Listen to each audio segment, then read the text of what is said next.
বয়স মাত্র ৫। ছোট্ট এই শিশুর খেলনা জীবন্ত জোক।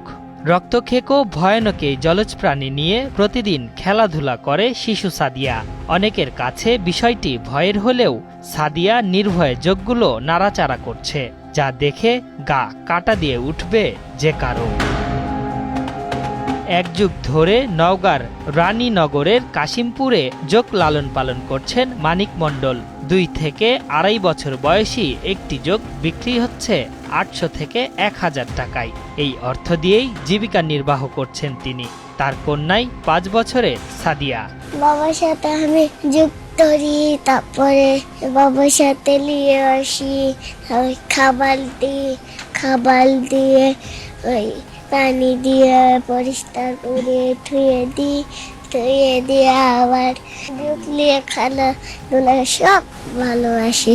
প্রায় প্রতিদিনই সযত্নে এই জোকগুলোর সেবা যত্ন করে সাদিয়া। বালতি থেকে বের করে টিউবওয়েলের নিচে এই জোকগুলোর গা পরিষ্কার করে সে। গত কয়েক বছর ধরে বাবার সাথে এভাবেই জোক লালন পালন করছে ছোট্ট এই শিশুটি। যে জোক তো পৃথিবী বলতে ভুল হয়ে যাবে, বাংলাদেশের মধ্যে হয়তো কেউ চাষ করে না, আমি একমাত্র চাষ করতেছি। এই যে সকালবেলা এই যে ভোরে রক্ত ধরে নিয়ে আসছি, রক্ত খাওয়ালাম, প্রায় 3:30টার দিকে উঠে চলে গেছি, যে আপনার নিয়ে আসে, তারপরে ফজর নামাজ পড়েছি।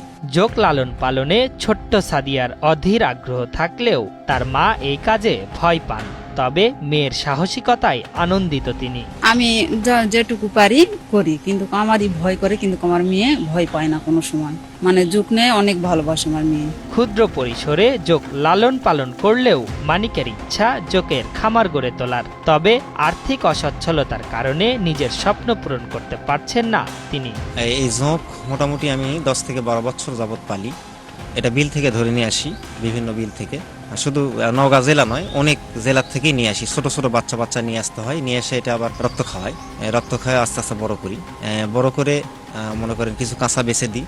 অনেক মানুষ আছে, কিছু কবিরাজ আছে, কিছু সাধারণ লোক আছে, তারা আমার থেকে কিনে নিয়ে যায়। এটার উপর দিয়ে আমার সংসারটা দিয়ে চলে। আমার সরকারের কাছে একটা অনুরোধ, বাণিজ্যিক আকারে এই যে জোক যে লালন পালনটা, এটা একটু সেটা আকারে করতে চাই। জোকের বাচ্চা আমি করতে পারিনি, তো এই বাচ্চা যদি করা যেত তাহলে হয়তো ভালো হতো। এই অভিজ্ঞতা আমার নাই। দেশে কৃত্রিমভাবে এখনো জোক পালন শুরু হয়নি, তবে এর প্রবল সম্ভাবনা রয়েছে। এজন্য মানিকসহ আগ্রহীদের সহায়তা প্রদানের আশ্বাস দিলেন এই মৎস্য কর্মকর্তা। জোক হচ্ছে একটি জলজ প্রাণী। এটার যে কৃত্রিম প্রজনন, এটা এখন পর্যন্ত বাংলাদেশে কোথাও হয়নি আমার জানা মতে। তবে বর্তমান যেহেতু এটা একটা সম্ভাবনার সেক্টর, আমরা এটা নিয়ে কাজ করতে পারি। আর যদি একে প্রাকৃতিক পরিবেশ দেওয়া যায় ব্রিড করার জন্য, তাহলে অবশ্যই সেটা ব্রিড করবে। জোকের তেল বিভিন্ন জটিল রোগের ঔষধ হিসেবে কাজ করে বলে প্রচার আছে, তবে এটি বৈজ্ঞানিকভাবে এখনো গবেষণার পর্যায়ে। আশরাফুল ইসলাম, একাত্তর।